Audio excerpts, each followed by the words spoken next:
Check 1, 2, mic check.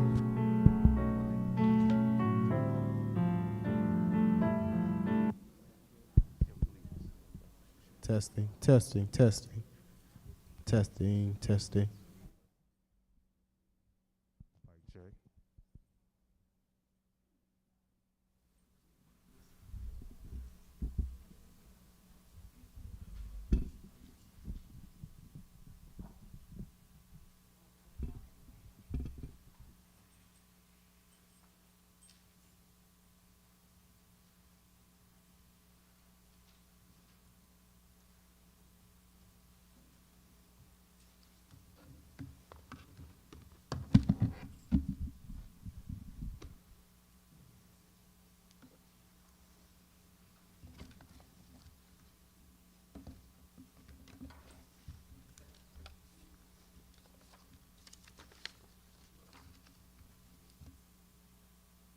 Are we ready?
Good morning. Good morning. All right. Welcome to the Colloquium with thought leaders, the Continuum of Global Momentum. I am Jenny Jones, Dean of the School of Social Work, and I am excited to be a part of this dynamic conversation on global momentum. Before we begin the discussion, I'd like to introduce our president, Dr. George T. French. Dr. French.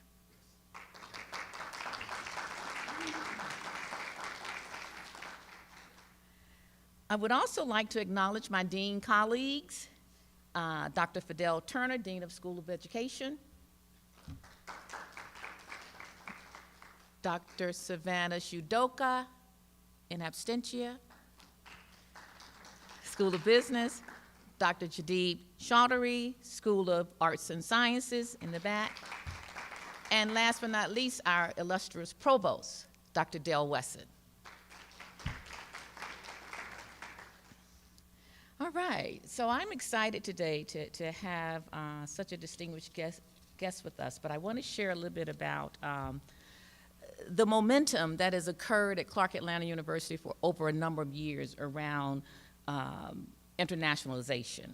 So under the leadership of Clark Atlanta University's fifth president, Dr. George T. French, and First Lady, Dr. Basheen Bacon French, we are excited to rekindle the work of internationalization at CAU.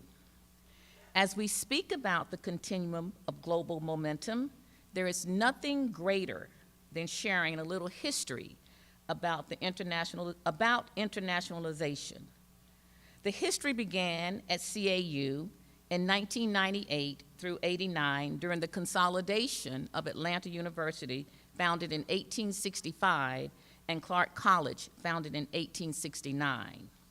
During the consolidation, Atlanta University applied for a USAID grant for $50 million, collaborating with CAU, Georgia State, and Georgia Tech. The project was to be based in Cairo, Egypt. The goal was to reduce infant mortality in Egypt. CAU created a School of International Affairs and Development and recruited Dr. Herschel Chalonar, Executive Director of UNESCO in Paris, France, to collaborate with CAU to develop and expand internationalization. The project was originally funded by the Kellogg Foundation as a part of a university-wide initiative titled The Internationalization of CAU. The grant was garnered because it funded all of the programming under the international initiatives. The goal was A, creation of a new school, B, curriculum adjustment across the university, C, unprecedented global travel for students and faculty, D, democratization and volunteerism lectures in South Africa. Now, as we are facing the rising sun together of our president's inauguration, we now have an opportunity to recalibrate our academic and research reputation globally and continue the momentum. We know the depths of the title, Continuum of Global Momentum, speaks to the commitment of internationalization at CAU. CAU has always been an institution that has embraced the world and our commitment to stay connected to the world. On this day, as part of the President's inauguration, we find it fitting to have this topic for discussion to include Mother Africa and the world. And we are delighted to have a noted speaker to share his experience on the subject. And at this time, our president will come forth and the dean will introduce our speaker. Okay, oh, how could we start without you? Please forgive me. At this time, we will have my friend and colleague, Dr. Tanya Miles, University Chaplain, do a prayer for us. Come on up. Thank you, Dean Jones. President French, brothers and sisters, when I think about the continuum, I think about the kingdom of God, a continuum without beginning, a continuum without end. The kingdom of God, the already and the not yet. God who was, God who is, and God who will be all at once. What God has done, what God is doing, and what God shall continue to do. Internalization that has begun.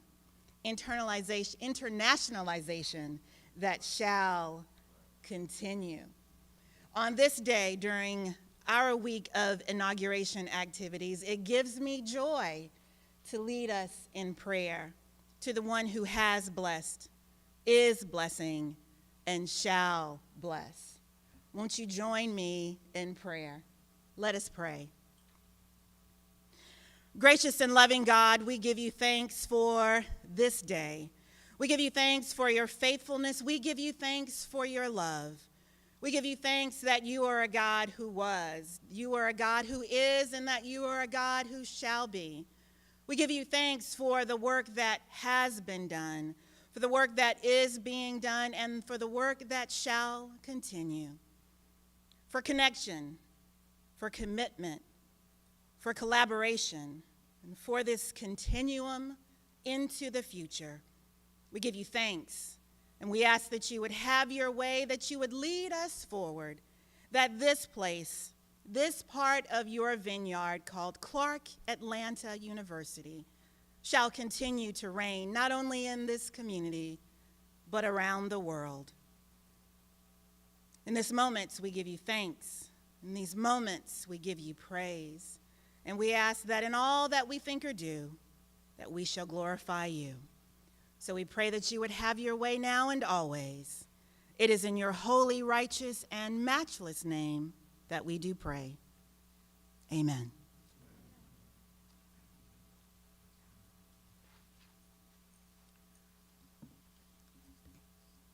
Thank you so much, Dr. Miles. Good morning. What time is it? Good morning. It's good to see everyone this morning, both in person and the large audience that we have that are streaming. I see that our distinguished faculty members are here. I want to acknowledge you. Dr. Dyson, we have the best faculty, the most distinguished faculty, the most passionate faculty to be found anywhere within academe. Won't you give a round of applause for our faculty?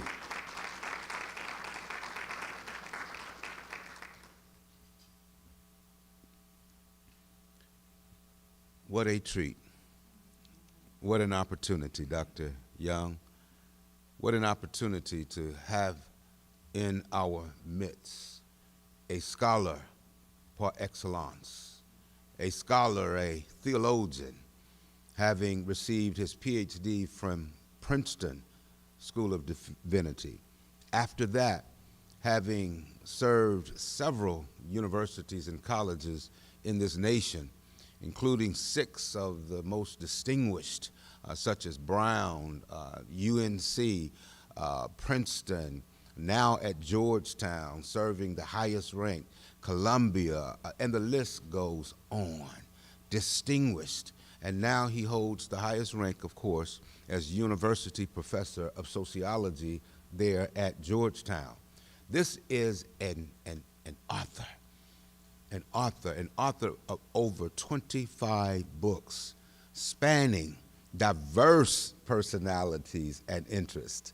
Some scholars have concentrations in civil rights activists, and they restrict it to civil rights activists, but not this scholar. This scholar will write books about politics, such as he did regarding the presidency of President Barack Hussein Obama. Then he'll turn around and write a book about Tupac and Marvin Gaye. And so he's someone that touches us, Shed, and reaches us on all levels. We are pleased, we are privileged to have this preacher. He's a preacher, and sometimes has been a pastor. And he had he doesn't even know this, we never talked about this, but he had the privilege of sitting at the feet of someone that I wanted to meet in my early ministry career. Never had the opportunity to meet Dr. Frederick Sampson. He was right there at his church in Detroit. It's like Paul saying, I sat at the feet of Gamaliel. Wait a minute, I'm the president, all right. I'm about to become a preacher up here. Let me come on back to the presidency. We are honored to have this scholar. We were, my wife and I were at where were we? Cleveland, at the All-Star game. And this brother was walking up the stairs, and his phone charger was hanging out of his pocket. And I was about to touch him and tell him. My wife said, you know who that is? Now, he has on the mask. You know who that is? I said, no. She said, that's Michael Eric Dyson. I said, it's not. I said, it is. That was about a month and a half ago. So that's how quickly we move with momentum at Clark Atlanta University. I met him, and now he is here with us today to bless us. We thank you, Dr. Michael Eric Dyson, for being with us. This will not be, and he and I have already spoken, and I'll save the surprise for you, this will not be our last interaction. Colleagues, won't you join me in welcoming this distinguished scholar that is in our midst at the Atlanta University Center today, specifically for Clark Atlanta University. Dr. Dyson.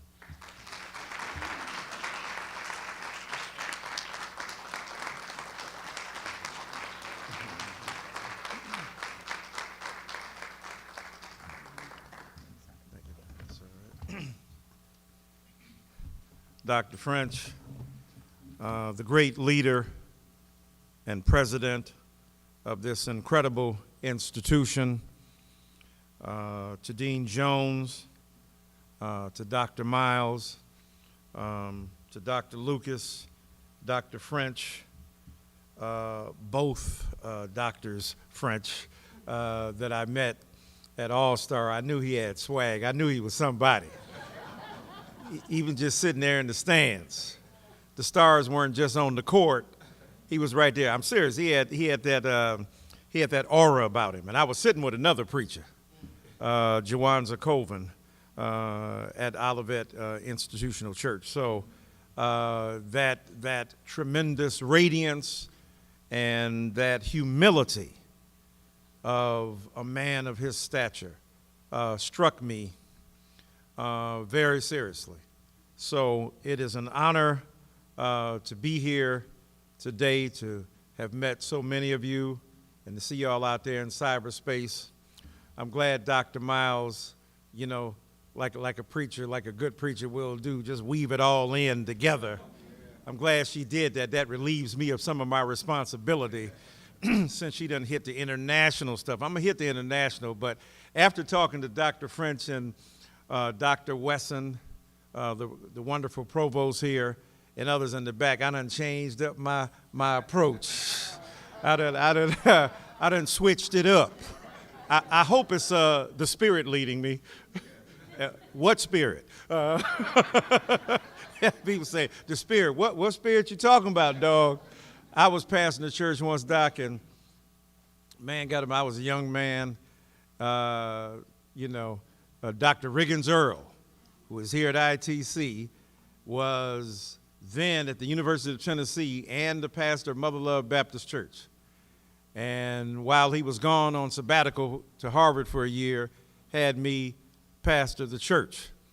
And the man stood up and said, "The Lord told me to preach this morning." I said, I talked to Jesus this morning. He ain't said nothing about the program change, Doc. Maybe you got the wrong church. I don't know. but for right here, for right now, as James Brown would say, house and ever, we're going to have to do it up in here today. But what an honor it is to be here. I'm going to link in the global and the international because inevitably and unavoidably, we're dealing with the international and the global by virtue of the fact that we are an international and global people.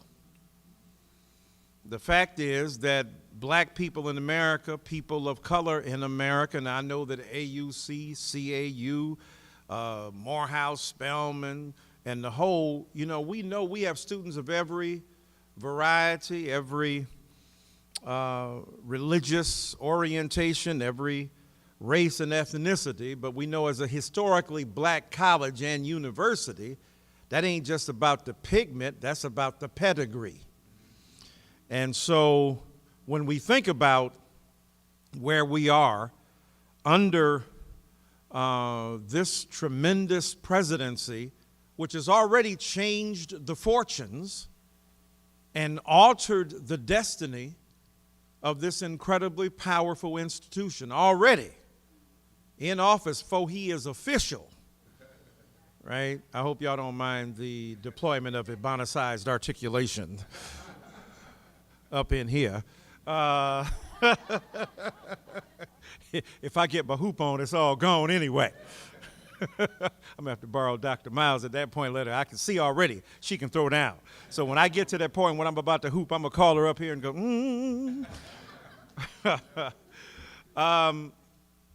But to honor the inauguration, the installation, and the commencement in a very serious way of this August presidency, it is important to speak about the global momentum because we are global people. The Atlantic slave trade was a global operation. And when you think about it, 45% of the folk were dropped off in Brazil. That's why when you go to Salvador Bahia, right now, you have seen a bunch of black folks. So when you see Brazil on TV and they ain't got no black people in there, they ain't really representing what it is. And then another 45% got dropped off in the Caribbean. 5% came here. That's how cold we is. We just made something out of nothing. 5%. This was not the desired port of call for enslaved people, 1619. So we are already global because the international Atlantic slave trade brought in a variety of nations, European, in cahoots with and complicity of certain African nations. You know, folk talk about Africa like it's a country. right? I'm going back to Africa. Well, what part, Holmes? Right? And so the global is already implicated, and inscribed in our very DNA.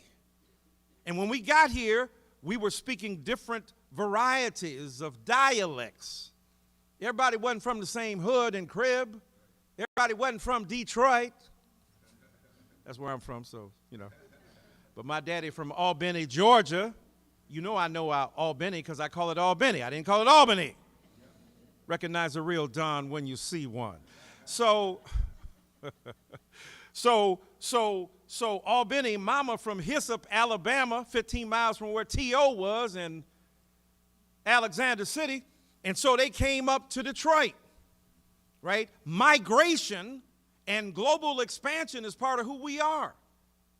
Mississippi Negroes went up to Chicago. Chicago ain't nothing but a suburb of Mississippi. Then some North Carolina Negroes went up to New York. Well, we know some other ones did too. And then Texas went over to Los Angeles and Louisiana. That's why Nipsey Hussle and Snoop talk like that. Falling back on that ass with a hellified gangster lean. Right? Get out the core. So the thing is, migration and global momentum are part of the relentless mobilization of blackness in the world. And so your president is an emblem, a shining symbol, the embodiment of that, not only as a rigorously trained academician, but a preacher at the same time. That's a heck of a combination right there. He can pray for you or pray on you. It don't make no difference. So the global awareness is implicated in the very processes by which we have arrived at where we at. I know you don't put no preposition at the end of a sentence, but I'm trying to deconstruct a Eurocentric paradigm of logical articulation that undermined our capacity to be fully human in the first place. So at is where it is. And so when we think about the global momentum, we have the international awareness. Think about our best thinkers and philosophers and thinkers. I'm sure if you go to Dr. Hodges' classes, you're gonna find that out. And so when you think about Frederick Douglass, when you think about Paul Robeson, when you think about W.B. Du Bois, when you think about Anna Julia Cooper, when you think about Mary Church Terrell, you are dealing with people who have a global consciousness. And part of that global consciousness is predicated on and premised within a diasporic awareness. That means blackness is a lot of places at the same time. And that challenges the narrow conception of who we are as Americans. That very global consciousness right now is causing some controversy with 1619. You'd have thought they lifted a bomb and dropped it on folk. Jiminy Cricket, what's going on? 1619. Now, if I was back in the day in Detroit, I'd say box it and put a quarter on it. I'm sorry, y'all ain't hip to the street lottery. But playing the numbers where they in church calling out the hymns, really telling you the numbers. Hymn number 722. Man, y'all ain't ready. Y'all ain't ready. I thought y'all was ready. Y'all ain't really ready. And so when we think about that, right, global awareness, 1619 has caused a problem because we have refused to be global. And we have refused to be international. And we've refused to see how the American scene itself is informed by interactions between and among varieties of constituencies and clients and nations and geographies and ethnicities and religious orientations, a hodgepodge of varieties of awarenesses and approaches to life. And so that global momentum is extremely important, not simply in a linear connection between us and them, this Manichaean distinction between us and them and we and the world. We is the world. Michael Jackson would say, we are the world, right? And so the 1619 Project has caused such consternation because folk don't want to have a perspective that brings pressure to external forces against what America has been and meant and done.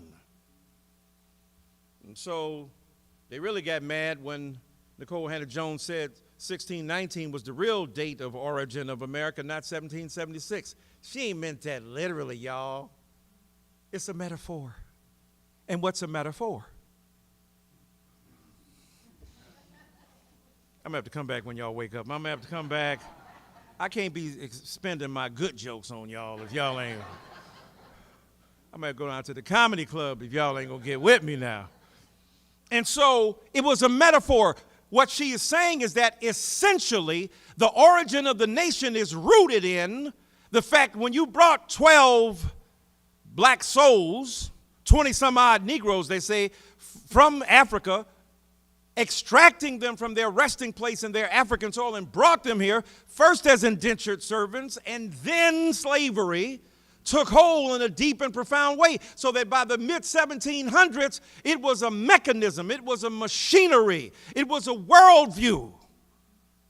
It was a process by which the dehumanization of masses of people who were dark were brought to the Americas and other places and put in chains and shackles and manacles and made subservient.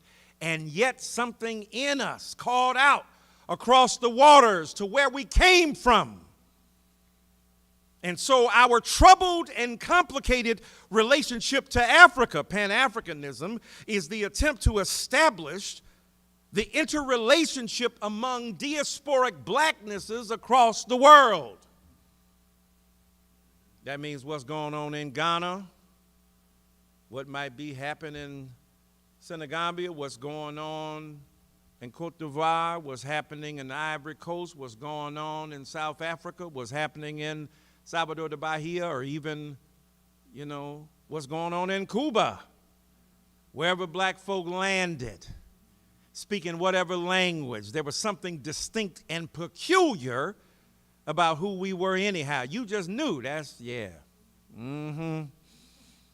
Game recognized game, right? Identity recognizes identity. And so the global character of that black identity is what's being referred to in 1619 to say that when we were brought here, and Nicole Hannah-Jones ain't the first one, you ain't been reading your lessons. Lerone Bennett, a graduate over here of Morehouse, talked about 1619 when they came before the Mayflower. That ain't the ship we was on.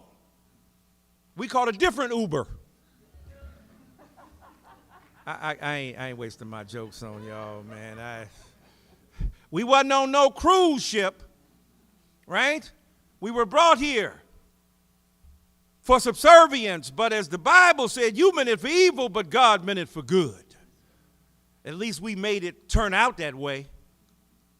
Pee Wee Herman said, I meant to do that when he messed up. So what Melville Herskovitz, the great anthropologist, called the deification of accident. Something happened, you ain't intended it to happen, but you make like, as my daddy from Georgia said, you make like you pretended to do that all along. I meant to do that. So Marvin Gaye is in the studio, and when he asked him to play back a certain song, they mixed up the tracks and they multi-layered the tracks so his voice was layered over his voice. He said, hold it. I like that. Deifying accident is a characteristic moment of African presence and consciousness in the world. And we can see that manifest across the world. Even some of them rappers you don't like listening to. Now, I'm from a generation where you could understand what they were saying now, right? Standing by the speaker, suddenly I had a fever. Was it me or either? Summer madness. Because I just can't stand around, so I get closer, and the closer I get, the better it sounds. My mind starts to activate, rhymes collaborate. Because when I heard the beat, I just had to make something from the top of my head. So I fell into the groove of the wax and I said, how can I move the crowd? First of all, ain't no mistakes allowed. That's the, Rakim, the guy. Y'all don't know nothing about Rakim. Y'all don't know Rakim. Y'all on Little Uzi Vert. But now, Future. I don't know what they saying. I mean, I love them, but golly. I got to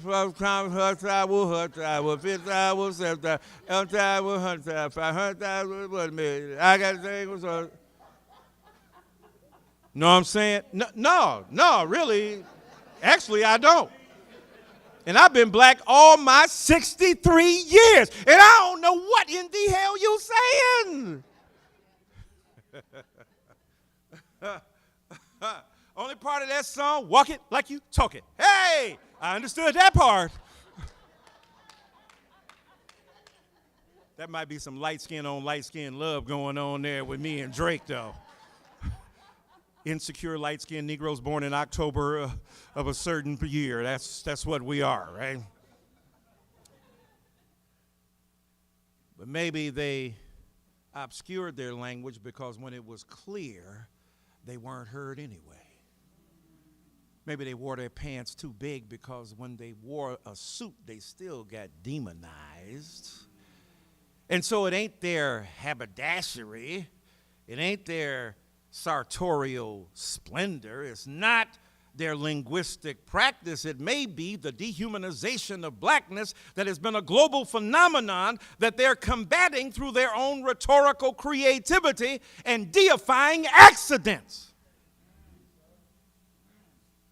And so that global awareness is going on even in your kids with Jay-Z, with Biggie. I know y'all know Biggie. Yes.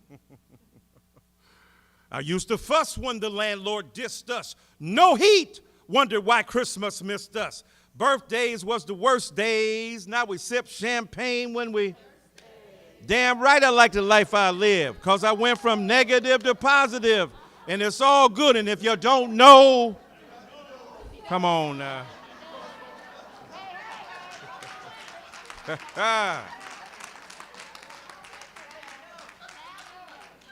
Now you know. But he also said, back in the days our parents used to take care of us. Look at them now, they're even scared of us. Calling the city for help because they can't maintain, damn things done change. If I wasn't in the rap game, I'd probably have a kilo. Knee deep in the crack game because the streets is a short stop. Either you're slinging crack rock or you got a wicked jump shot. Damn, it's hard being young from the slums eating 5-cent gums, not knowing where your meal's coming from. What happened to the summertime cookout? Every time I turn around, a brother's being took out. So that global awareness, that improvisational aesthetic, that deification of accident happens all across the world. And when it happens even in our own neighborhoods, the local becomes the warehouse for the global. Some of us rejected our own children, and therefore they were accepted by a dominant culture that then put them on records, and they saying stuff that makes you mad, but when you had the opportunity, didn't support them.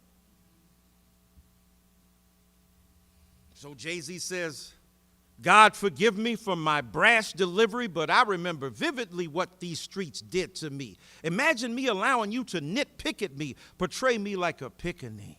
Now all my teachers couldn't reach me and my mama couldn't beat me hard enough to match the pain of my pops not seeing me. So with that disdain in my membrane, got on my pimp game, blanked the world, my defense came. That's the logical justification for the practices in a postmodern, post-urban, post-industrial urban space of what the international expression of blackness is happening on your local scene. And so that global awareness is critical, whereas before it was Du Bois, two warring ideals, two unreconciled strivings, whose dogged strength alone keeps it from being torn asunder, supplanted by Snoop Dogg, Falling back on that ass with the hellified gangster lean. Getting funky on the mic like an old batch of collard greens. It's the capital O-S-O, yes, I'm fresh and double O-P, D-O-double-G-Y, D-O-double-G, you see? It's got global portfolio. Snoop is known all over the world.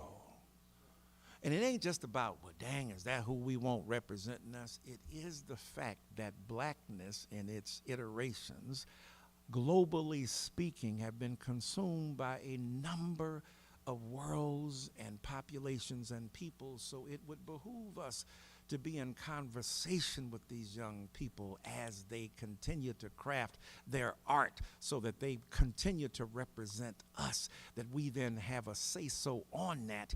And the say-so can't come from assertion of authority. It has to come from empathy, identification, and ministry.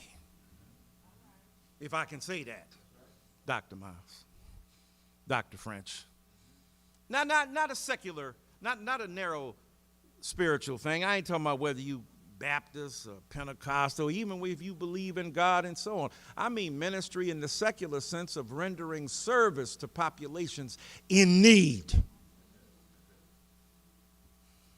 And you have a special responsibility here under this great leader and an opportunity to expand the horizons of these young folk in terms of business, in terms of entrepreneurship. Because the kind of things they get involved in today ain't got no state limits. You on the internet, you on an international network already. You in a global arena already. You Facebooking somebody in China. They Facebooking somebody in Russia. Well, let's leave that to the former president, but you know, they got mad at a Negro for wearing a tan suit. I'm making a little detour right here. They got mad at the Negro for wearing a tan suit. And then this man in the White House meeting with an enemy of the state. And they made all kind of strange gaseous noises. Was just Putin. Finally you come along. Finally.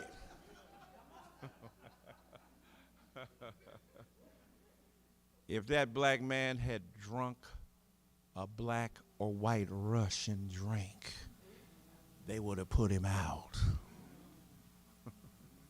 Right? So when we think about global awareness and consciousness and our young people being representative and symbolic of that, already implicated in, as we are, global processes because of the enslavement of the masses of black people in this country, and then the responsibility to then re-articulate that global awareness through the lenses of our greatest thinkers and scholars and philosophers and poets. And so you and I have a responsibility. Now, we were talking in the room earlier, and now it ain't just we just uncritically celebrating everything that's going on, because we say to young people, y'all, bless y'all hearts. Y'all be, if your internet shut down, what you gonna do? If your iPhone don't work or your Android, Lord, you lost. Right? Y'all don't even know what a busy signal is. Man. Y'all don't know what that is. First of all, you don't know what it is to dial a phone.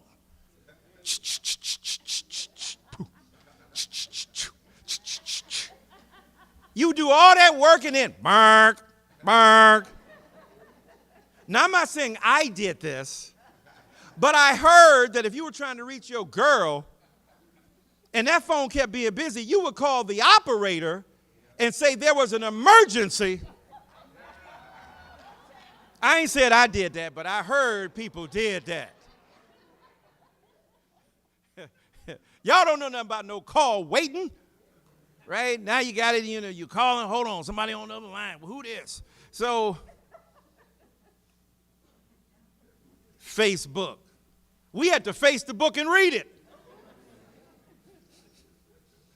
don't know what's going to happen now, my man buying Twitter. I don't know what that's going to be. The unleashing of hurtful, harmful echoes of fanaticism and fascism, maybe. Thing is, we got to toughen up a bit. And so, card catalog, Dewey Decimal System, you see 187.5, you think that's the radio station. Right? No, that's when you go to the social sciences. Y'all don't know nothing about that. Shoe leather on the ground. Go to the library. Because that's where the lies were buried. And we had to dig them up and study them. Y'all don't know about no card catalog. Right? Go in there and look it up. And then you got a reader's periodical guide. Y'all don't know nothing about that. And then you go to the library and look for the book, and it's checked out already, and you got to wait 4 weeks before it's returned. Y'all don't know nothing about that. You go on Amazon and get the book tomorrow. If you ain't pirating it and downloading it for free. Please don't do that to my books, but if you do, read them. Got more access and less reading. All this access. I'll be on the internet sometime, on the Twitter. Or Dyson. First of all, you don't even know me like that, but all right. Telling me, well, tell me now. I said, I done wrote 25 books. Read one of them. Just one. I ain't reading all 25. I ain't going to explain it to you. Everything can't be explained on Twitter, on Facebook. Now, it's amazing. I love Facebook. I love Twitter. I love the fact that you can archive all of this tremendous literacy and digitize your libraries and be able to read stuff that you ain't been able to read before, been out of print. That's beautiful. But it doesn't make up for reading. If it's over one page on Instagram, oh, my God, that's too long. Jesus, anybody got time for that? Right? No wonder we biblically illiterate. You can't even get past the Lord is my shepherd. I said, what's next? Well, you're reading the Holy Quran, the Tao Te Ching, the Bhagavad Gita, the Art of Motorcycle Maintenance, Spider-Man, whatever. And I ain't here to rag on young people. I'm here to make a connection, but I am saying we're going to bring a connection, but we got to bring a challenge too. I done already challenged the old people. I'm spitting your lyrics. It's hurting some of their ears, Lord Jesus. Pray for me. And so we got to have a two-way meeting on this digital streets. I found love but lost it.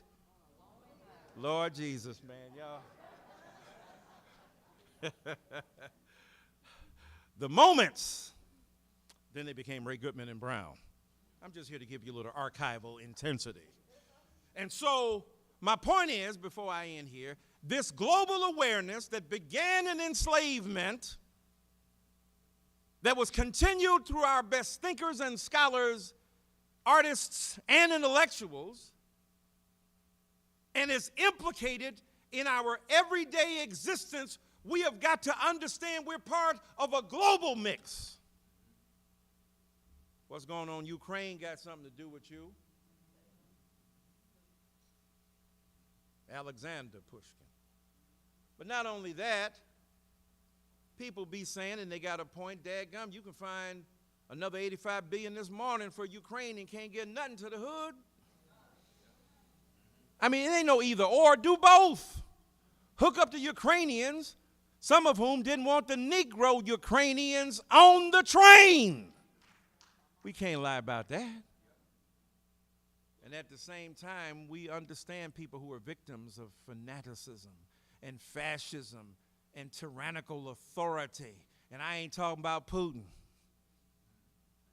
I'm talking about somebody else. Right?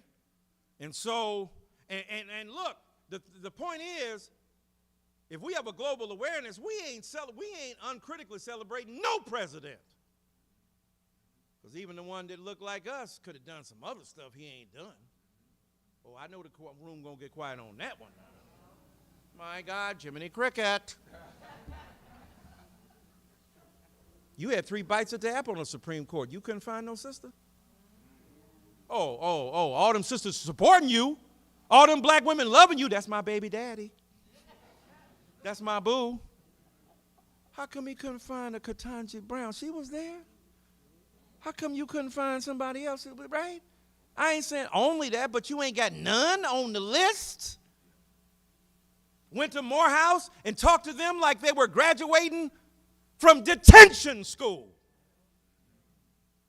So just because you black don't mean you get no pass, homie. Love you. Love the fact that you were living in public housing.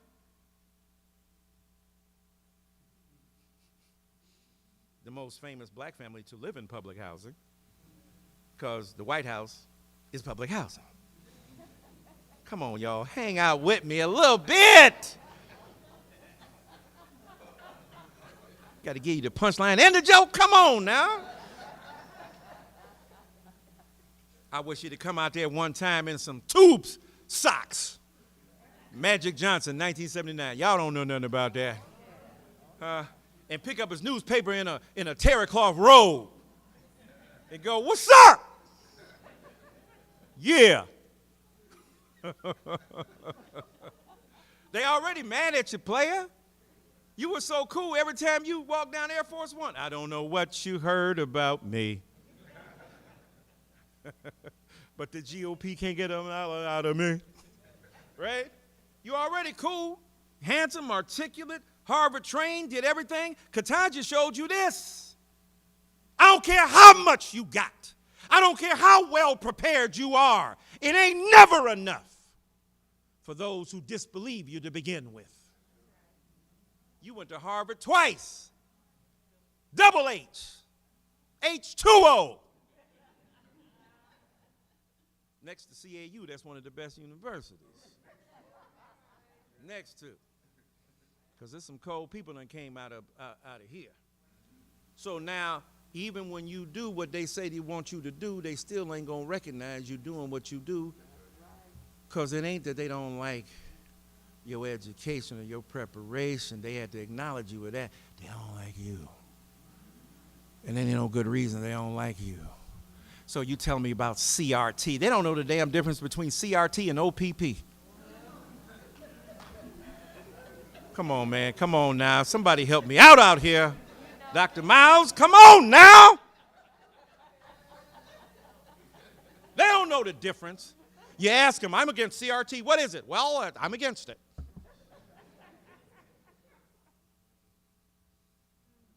Like Martin Luther King Jr. with his global consciousness said to the poor white jailers who had him in Birmingham, Dr. King, segregation is right and integration is wrong. He said, "No, it's not." They argued. He finally said, "How much money do you make?" And when they told him, he said, "Hell, you need to be out here marching with us."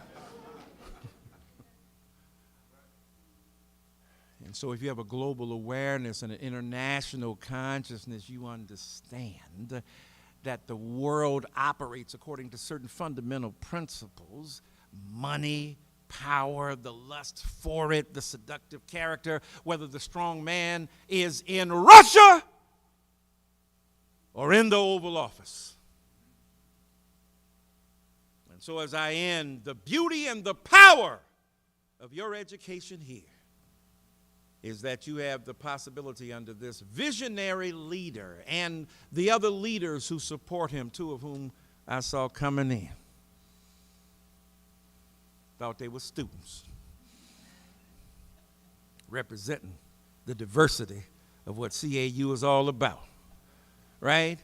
This is where folk ought to come. You know what? It amazes me when I see some of these white quarterbacks who are throwing balls to these black wide receivers, and then they get out and they right-wing Republicans. Your life depends on a Negro catching what you throwing. You know better. You in the room with them. You know black people ain't all them nasty stereotypes they be saying. You know better. And so the power of coming to a place like this is that it is the epicenter of a revived consciousness of progressive insight and allyship that is universal, that is international, that is global, because blackness itself is like that, and therefore our schools ought to reflect that. And so what an honor it is to be here today, talk to you about these ideas, to celebrate the presidency of one of the most remarkable leaders in all of higher education, the Reverend Dr. Professor George T. French. God bless y'all so very much. Junior.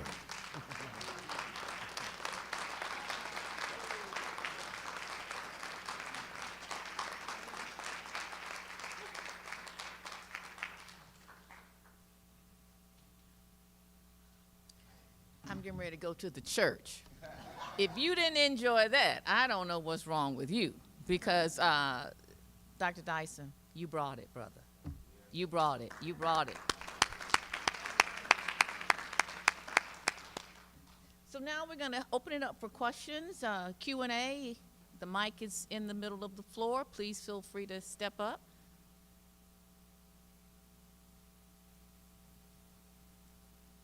Mr. Harrington, come on.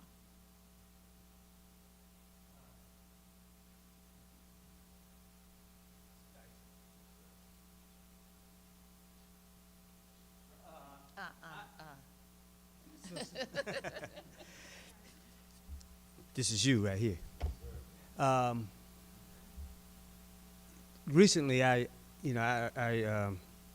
watched a couple of documentaries. I think Tupac, Who Killed Tupac,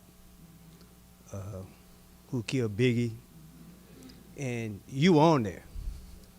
So in Atlanta, we're having, and probably every other major city, we're having all this issue with our young black men. And it's nothing new.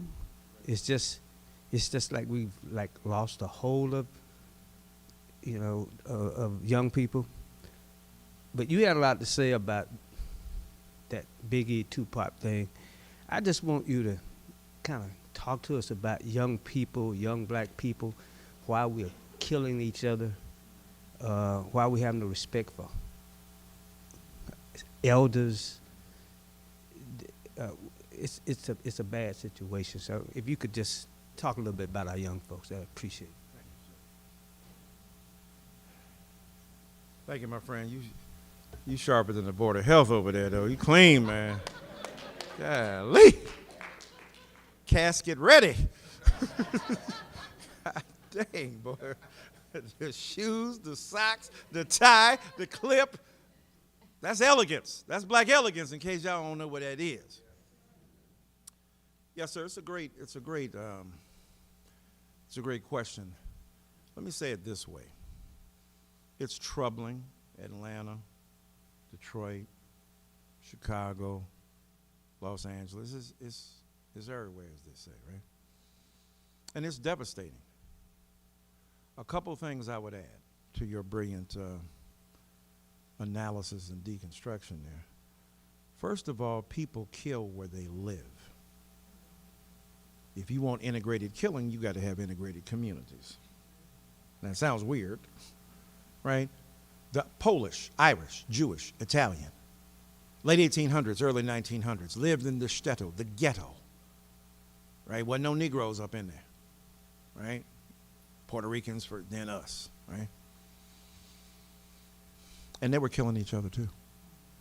Because people in exigent circumstances, in urgent urban circumstances, in poverty, behave similarly. All over the world. By the way, speaking about global, right? And so, why do you think they call it the paddy wagon? Right? An epithet against Irish. But they were trying to say, go on the weekend, they're going to get full of that drink and that brew, and they're going to be tearing stuff up and committing crimes, and we're going to have to put them in the wagon of the police to take them to the station. And there's so many Irish, we call it the old paddy wagon. You understand? So every ethnic and racial group that has been subject to poverty, living in closed circumstances, behave the same way. So in one sense, it don't even make no sense to talk about it's neighbor to neighbor carnage, not black on black crime. Because 93% of black people who are killed by black people. 84% of white people who are killed by white people. A lot of violent crime in these white communities. But we don't hear nobody talking about this white on white crime is just out of control. Right? They ain't saying that, but in fact, when we got problems with drugs, put them in jail. Crack epidemic, put them in jail. Crack pipe, crack hole, we demonized women through a narrow misogynistic lens as opposed to trying to help somebody. Remember that on Boys in the Hood? And they grabbing the baby and demonizing the woman. Well, Doughboy is doing stuff too. But Doughboy ain't demonized the same way as the female who was seen as especially vicious because her children were impacted. So does what you do, homie. Impact entire families. So neighbor to neighbor carnage is more like it because people of the same group, root, ethnicity, and color do the same thing. If you read Khalil Gibran Muhammad's book, Condemnation of Blackness, he breaks it down. And he breaks down the fact that when white folk were going through this, the social engineers and the politicians and the police said, we ain't gonna let our people go down the drain like this. We got to help them. Imagine if we had that. Imagine if we had that, right? Social engineers, as opposed to dogging us out, calling us names, would see the pathology is not in the people, but in the poverty and the inequality and the lack of education that they therefore suffer.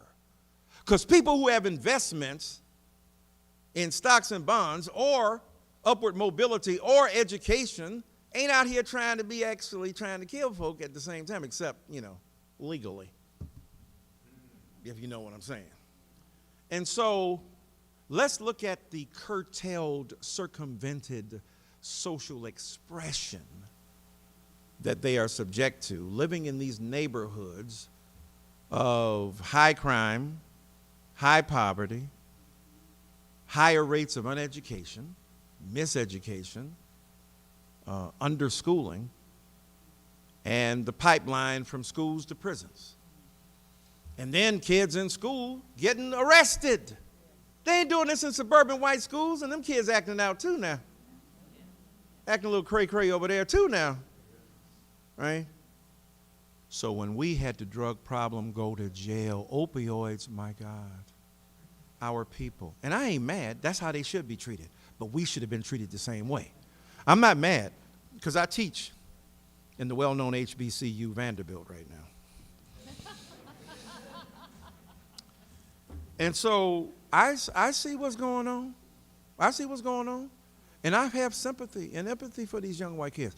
But I got sympathy and empathy for these black kids who get no love, right? And so neighbor-to-neighbor carnage has to be talked about. The conditions that Khalil Gibran Muhammad speaks about in Condemnation of Blackness, where the folk got together and said, we're not going to let these folks suffer that way. And we're determined to create a safety net that would catch them. So now you got opioid addiction, you get treated, you get hospitalized, you had crack cocaine, you got jailed and imprisoned and incarcerated. So when we look at it through that lens, it's not that we get relieved, oh my God, thank God, it's not black on black crime, it's just neighbor to neighbor carnage. It's still young black people getting killed by young black people, and that's a problem. And it behooves us to try to figure it out. Now, we know what to do. We ain't going to do it, right? In terms of, you said throwing good money after bad. Try throwing some money at it for real. Try creating institutions that allow young people in Head Start programs to be trained. The brain is, that stuff is set by the time you're 2 years old. You're done. You're done. Right? You can steer them after that, but you can't really raise. You got to have early childhood intervention with brain formation, with the formation of curiosity, reading to children and the like. You growing up in a place where you got lead in the pipes and in the walls and in your water in Flint. Still. So the reality is that it's, again, a universal, a global, and international perspective, and one that says we all have to pitch in, because it's devastating. Reading these newspapers, looking at television, and the carnage that's being committed. Like to like, black to black. I'm not saying black on black, black to black. The carnage of neighbors murdering and hurting and stealing $2, ripping off a car out in L.A. with Miss Avant, right? To the rich and the poor, right? So this is devastation. This is something that we have to confront, but it has to be an interlocking, intersectional. There's a good critical race theory term for you. It's all interconnected. Race, class, gender, resource, capital, the way in which we can't get the same amount of support that others do. And you ain't got to see that in the hood. You can't even get the same bank loan. You can't even get the same bank loan for your crib. Excuse me, for your house. You know? And they giving you, that's why the housing market bust the other year with us, the greatest bleed off of black wealth ever, because they were giving us these spoiled, financial instruments and these darn loans and charging us higher rates still to this day. Redlining, greenlining, gentrification.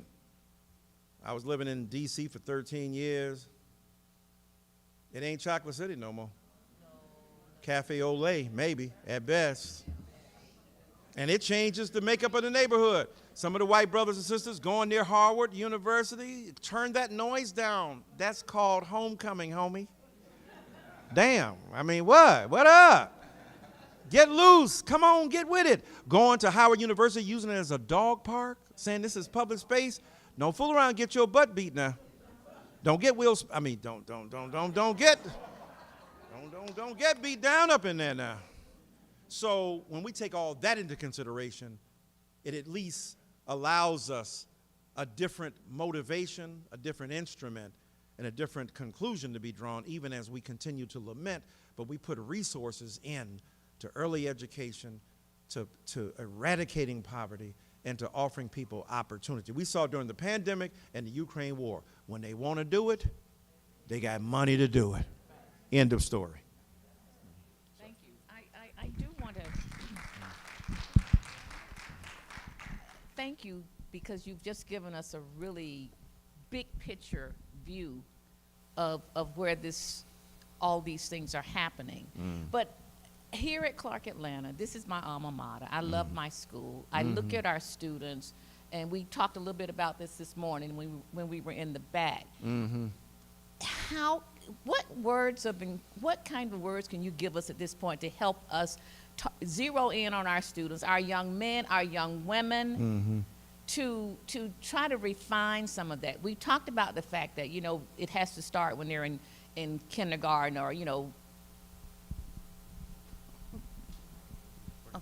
okay. It has to start, when they're in kindergarten, preschool, kind of forming the brain and the mind. Right. But they're here with us now. What can we do to try to bring some of that in? And I think what happens for me is we see the young men, and sometimes we think it's young men behavior, but our young women, I just want to reach out to them and embrace them in some way and help them try to see this picture a little different.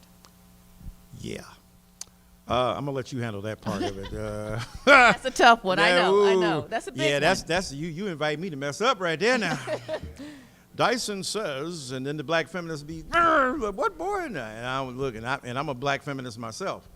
But here's the point too, though. I think, let me cut to the chase with young people. You can see I love them. I study their music. I listen to their stuff, all that. I'm down with them. Write about them. Write books on Jay, Nas, Tupac, as well as Dr. King and Malcolm and so on. But and black women. I wrote a book called Why I Love Black Women before black women was a thing, before black girl magic was a thing, right? And the cancel culture, to me, is problematic. I just got to say. I wrote about it in my book, Long Time Coming, Reckoning with Race in America. I understand why you want to cancel stuff, because the regular justice system ain't working for you. So you just want to go, but stop. Everybody makes a mistake.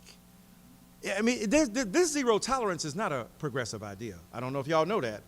That was invented by the right wing to try to put black kids out of school and to keep them in prison.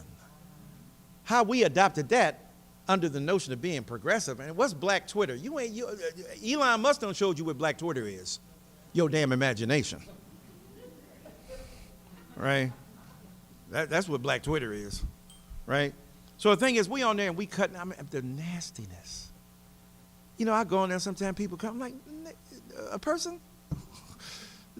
Come on now, slow down. You gon' dog people? Like I've been out here for 35 years, bruh. I'm not saying, therefore, I can't be held to account. I should be.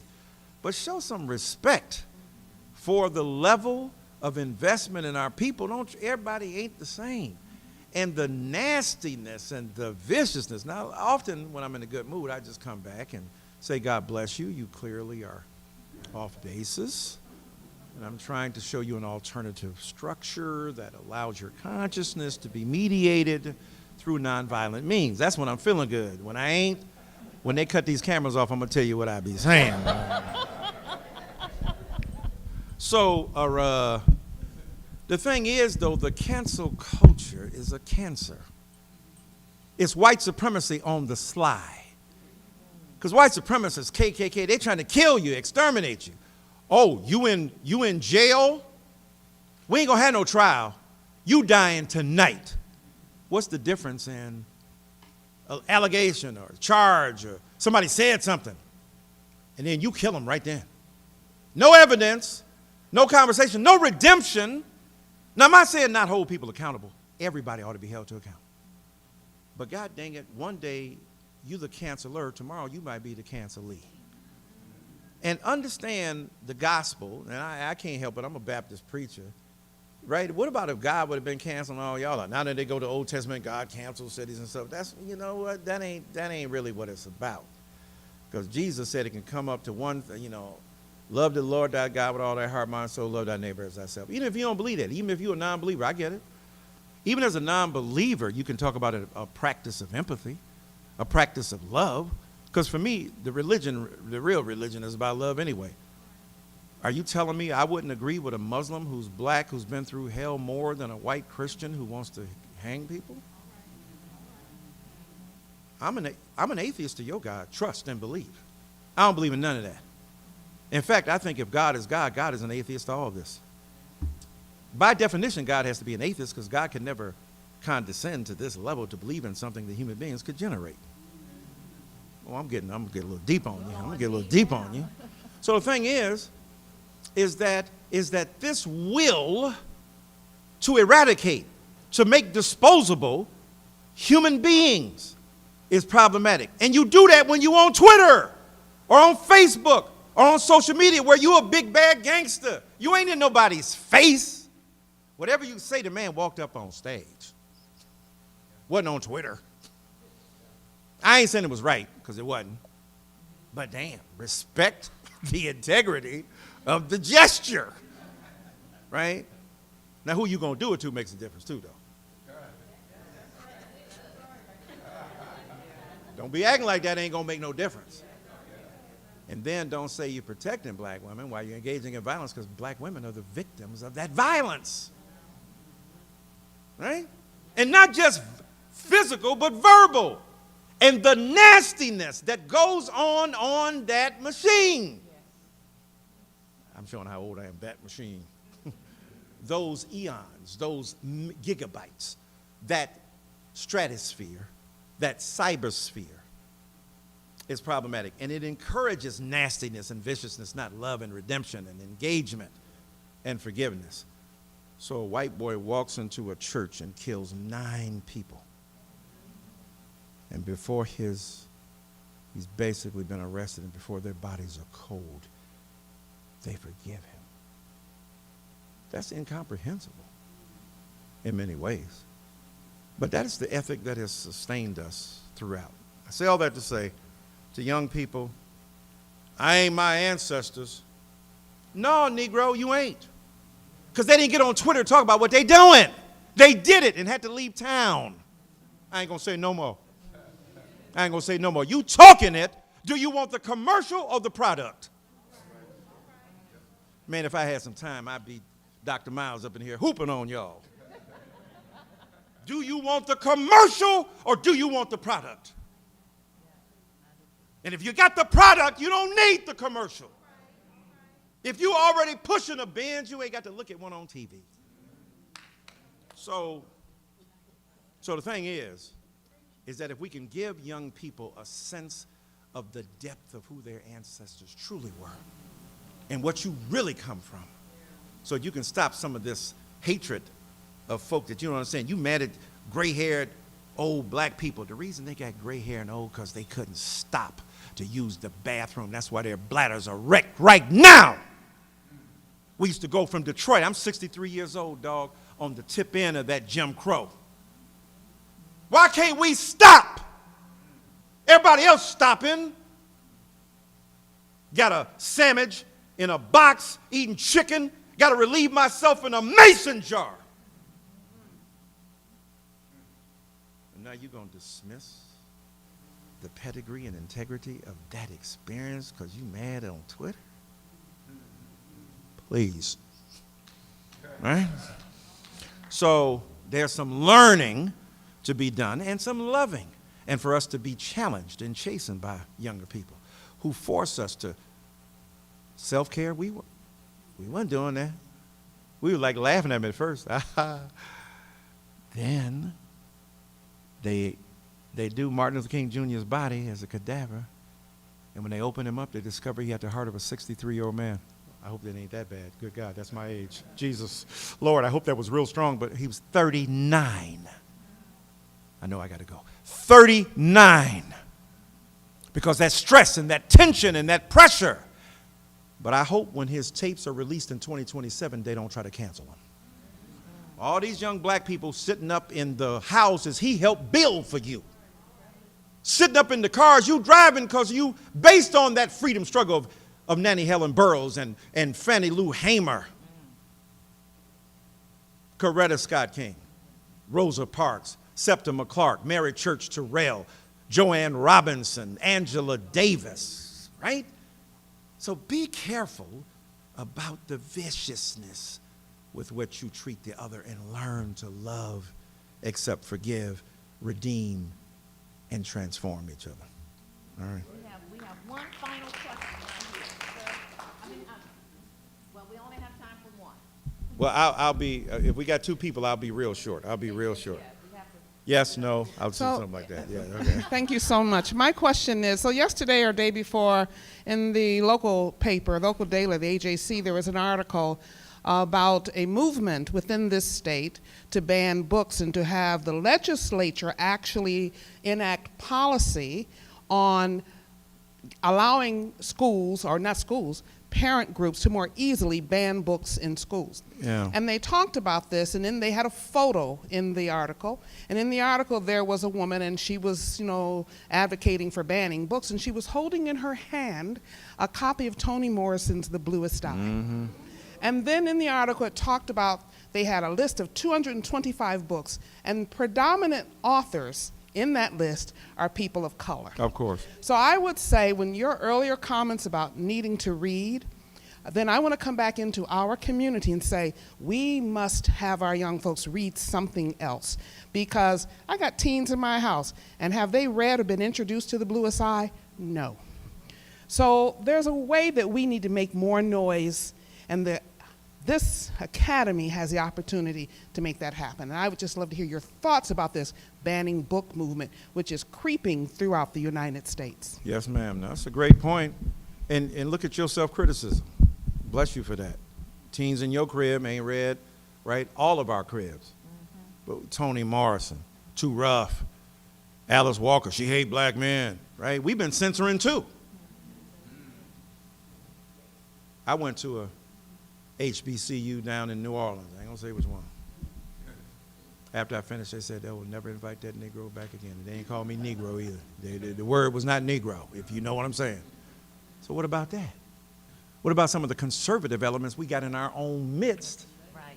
That if it ain't Jesus on the Bible belt, on the buckle of the Bible belt, and Jesus come back and turn over your temples. I don't even know that mess. The hell you doing? Okay, Jesus wouldn't say that. That would be me. The hell are you doing? Okay. So the thing is that we've been censoring implicitly among ourselves too. Gay, lesbian, transgender, bisexual. Oh yeah. I was at a church, black church, the other day preaching. Woman said, you know you're going to hell. I said, ma'am, I know 25 reasons why I should. I'm just curious about the one you know. Because my phone is locked, so I'm not sure. Right? My crib is over on the other side of the country. What you know? Right? She says, don't be funny. You see, I be cracking jokes. So she said, you know why you going to hell? Because you said God made gay people. I said, wait a minute. And you think I'm going to hell? And you a polytheist? You think there's a God for gay people and God for straight? What, God took Wednesday off? You know, creating Negroes is hard work. I need a break. And then an inferior God came in and created gay people? That's what you got?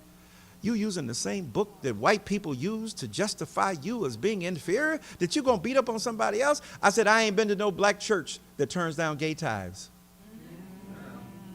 Oh, we banning too. We book banning too.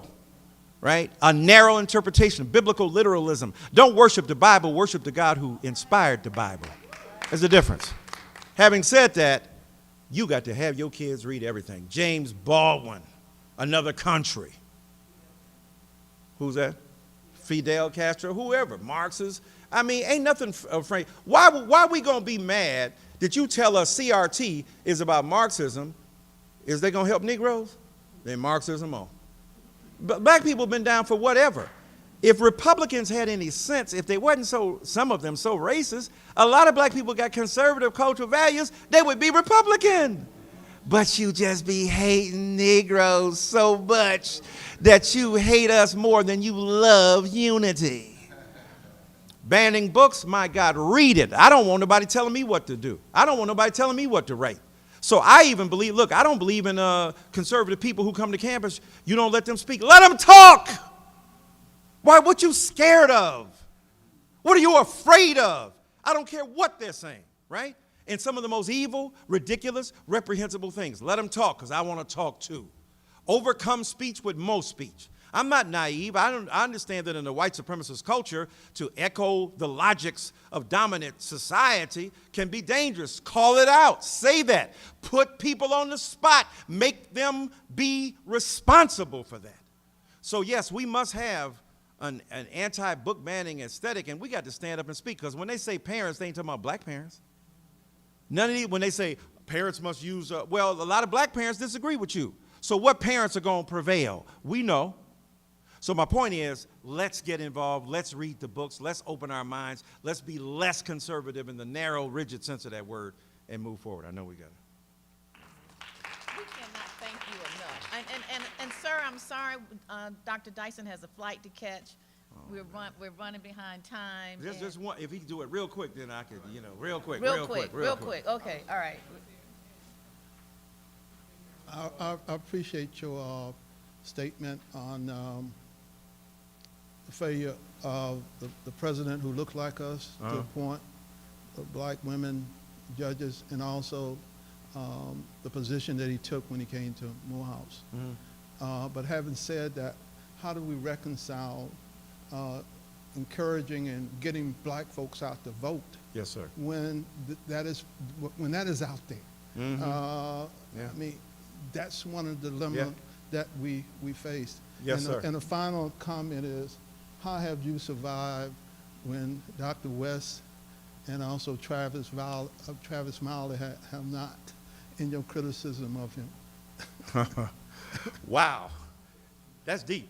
Let me answer the first one and then the last one. Look, you're so right in terms of voting. But if you take the wisdom of black folk, we ain't never had no perfect people. The reason black folk went en masse for Joe Biden, even when people saying, you know what he did back in the day with the busing, black people, older black people like, Negro, you think he the only one? A lot of them were against busing, right? A lot of them said stupid stuff. What has he done for you lately? Stood 8 years by the very man we talking about like a pit bull and defended him, even though the new book coming out saying a little jealousy from 44 to 46, because they were pumping my man up as like the most progressive president since FDR. Things have changed in the last year. But the point is, there's tension. There ain't just that brotherly kumbaya stuff. But the point is, he stood at guard. So like when I grade, I don't grade how you start, because you might start in my class not knowing a darn sentence, but at the end, you can write a paragraph. I'm going to weigh that more than the beginning. So for Biden and whoever else, older black people had a realistic calculus about what to do. So we tell young people, my candidate didn't win. Join the game. That's the name of it.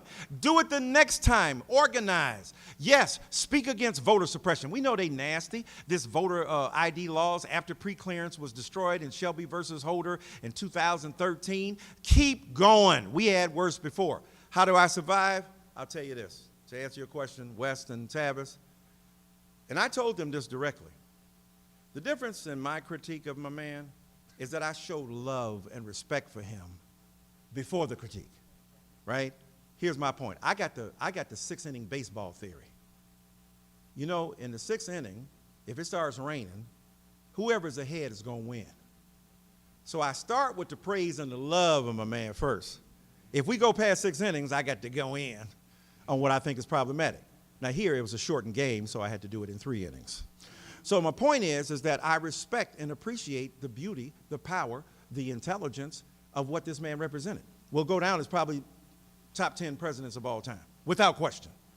But it's like Shaquille O'Neal. Shaquille O'Neal's a great basketball player, but he couldn't shoot free throws. So don't lie. Don't say like, oh, he was 90% like Steph Curry. He wasn't. He couldn't shoot free throws. On race, he was not great. Great on the economy, right? And his wife ain't great on it. Look at what she said about Jeremiah Wright in her book. And let me just give you a little preview, and I got to go. So she said Jeremiah Wright was comparable to Barack's racist, white family members who didn't like Negroes. And there were some black men who were saying some rough stuff about white people. Really? Why? Because they were treating them like sugar, honey, iced tea. How you going to parallel a person who was a member of a dominant racial group that hated black people with a black man who resents being mistreated? And then she dogged this man like he didn't marry her and baptize her kids. So I'm saying, as much as she is forever First Lady, you got to be held to account too. She went to a black college in, I don't think it's Bowie State, one of them, in Maryland, and said they couldn't be worried about education. They couldn't be concerned about it. They want to be ballers and rappers. Who did you invite to the White House? And when they asked you who did you want to be, did you say Beyonce? And I love Beyonce. Beyonce, the greatest entertainer in the world to me, even over Michael Jackson. To fight me, fight me. Michael's body of work, undiminished. But on stage, man, woman, microphone, 2 hours, high heels, hair get caught in the fan, keep singing. Michael, hee-hee-oh, right? So I'm saying to you, right, greatest of all time. But are you telling me you say Beyonce is your idol, and yet you mad at young black people who feel the same way? So there's some complications we got to acknowledge. But I love them. I acknowledge the love for them. I admire them. But I got to hold them to account. I hope people do the same for me. Love y'all so very much. Thank you so much, Dr. Dyson.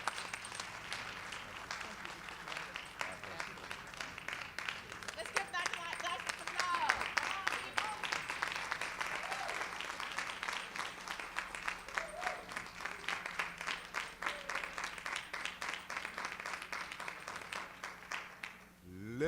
Literally, Dr. Jones is correct. Literally, Officer Walker's going to have to really speed for him to make this flight. So we're going to go straight out.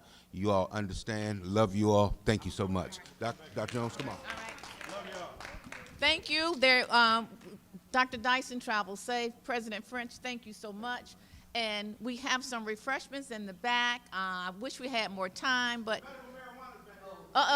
but before we leave, our chaplain is going to close us out. So hold tight, everybody. Hold tight, everybody. Hello. Hold tight, hold tight, hold tight. All right. As they head out the door, I know that you all are going to enjoy the meal. Let us pray together over this meal. We give you thanks for this day. We give you thanks for our president and his forethought. We give you thanks for Dr. Dyson and for the prophetic words that he spoke. Help us to live into those words with action. And now we ask that you would bless this food, that it may be nourishing to each one of us, that we might continue to serve your purpose and your will. It's in your holy name that we do pray. Amen.